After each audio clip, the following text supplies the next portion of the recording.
Okay, we're keeping the show moving right along. A very funny gentleman. Please go for Mr. Nate Wyckoff.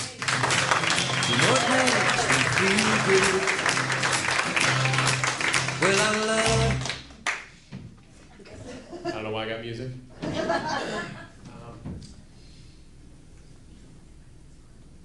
I didn't live through the Holocaust, but I have shit at a public school. That's got to be close. I think I'm just missing the tattoo. It's the toilet paper. I mean, what we put our kids through is horrible. The one ply on the package, it clearly refers to how many sheets of plywood you use it to saw through. The only good thing about it is that 4 squares in, and you will never have to shit again because you have sanded your asshole clean. That's why we have so many school shootings. I like to get that and judge everyone that laughs.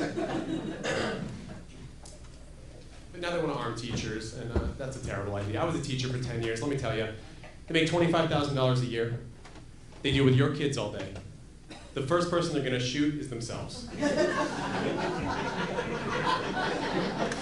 a true story. The gun debate, though, it's not going anywhere. It's going to rage on. I was watching Fox News the other day. Because I don't value my time. And someone was talking about regulating firearms, and this large, older Republican senator stood up and he said, "What would the founding fathers say?" Probably something racist. I don't know what kind of argument that is. Nothing's going to change, though. I mean, Donald Trump's not going to sign a bill either way. He can't. His fingers won't fit around the pen. Okay, before he gets left to it, we should cut him some slack. He wasn't born with tiny hands. They just got eroded away from Melania constantly swatting. Waves lapping at the shore.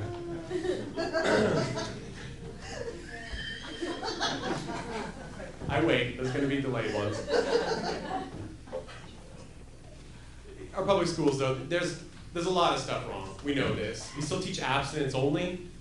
The good schools. The good schools teach abstinence only. If you want a really good sex education, you go to a shitty school.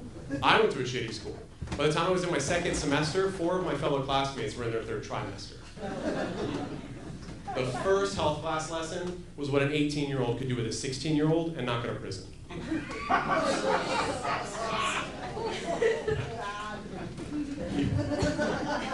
You've never seen an entire class take such furious notes. Even the illiterate kid in the corner was scratching out fucking hieroglyphics. Sun god, banana, dog head. That's all you need to remember to stay out of jail in central Wisconsin. In case you need to know. I recently got married. October. That's a sad display. Usually there's a lot more cheering when that happens, so 60% together, 80% divorced. That's what I'm doing. But no, it's taught me, though. My days are different now. My days consist of my wife saying, "What are you doing?" and me realizing that I have absolutely no fucking idea. I can't do any of the normal things that are expected of a 1950s husband. I can't grill. You're more likely to find a Warm Peak Center and a piece of asphalt than anything that I cook. Can't take out the trash. It always rips at the bottom, spews all over the floor, and I'm standing there holding the world's largest broken condom. I can't open things, especially plastic things. You hand me a plastic package, I turn into a dolphin. It's just fins and nose. It's wrapped around my neck. I get a hand through it. My wife comes in. My face is purple. I clinically die for 10 seconds every time she has me open a new package of Aquafina. But we do a lot of stuff together. That's how we keep it good. We go to parks a lot. That's like the best thing that this country's done is parks. Probably stolen from somebody, but it's good. My favorite trip to a park is we went to visit a friend's kid's birthday party at a public park. He's not Mexican, don't be racist.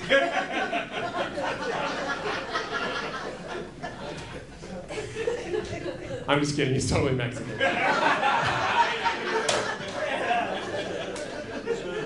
And we drive in and we're looking for parking, and to the left is a sign saying his party this way. And to the right is a sign saying Furbacue. Now, okay, this is where I find out that I have to explain some things. A furry is a person who is sexually attracted to someone in an animal costume. This is a real thing. Google it if you dare. What I didn't know about furries is that they apparently host a barbecue in the middle of Southern California at 4 o'clock on a Saturday afternoon.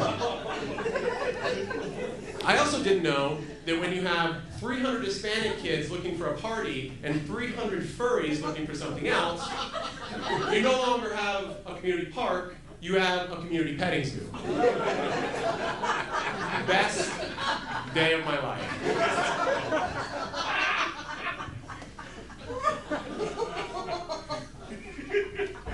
I like 7-Eleven a lot. Does anybody here go to 7-Eleven? Okay, all right. I feel much better when I'm around some white trash people like me. They're great. They sell everything. I do all my shopping there, much to my wife's chagrin. Their trash bags don't break. Thank you very much, recycled plastic. But they do a lot of stuff now. They make their own things. So if you want to save 20 cents and get a horrible version of a Hostess cupcake, they're there for you. They make some stuff that they really should stay the fuck out of, though, okay? And one of the things they make, legitimately, are pregnancy tests.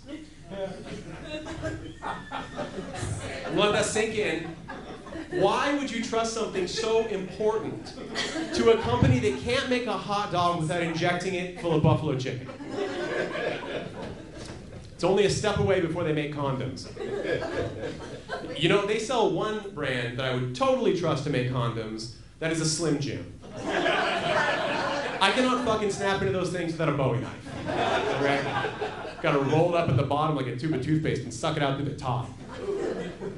Slim Jims are one of those things I love, but they're clearly not food, right? I mean, we can all agree.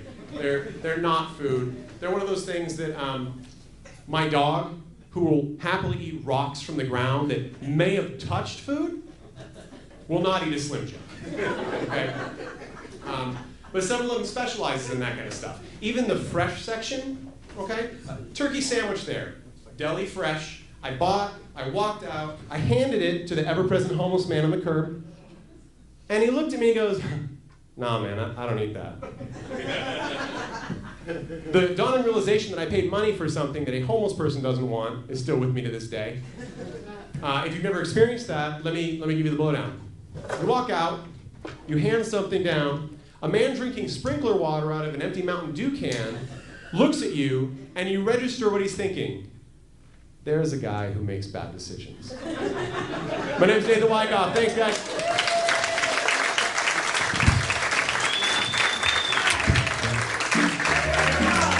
Nate Wyckoff.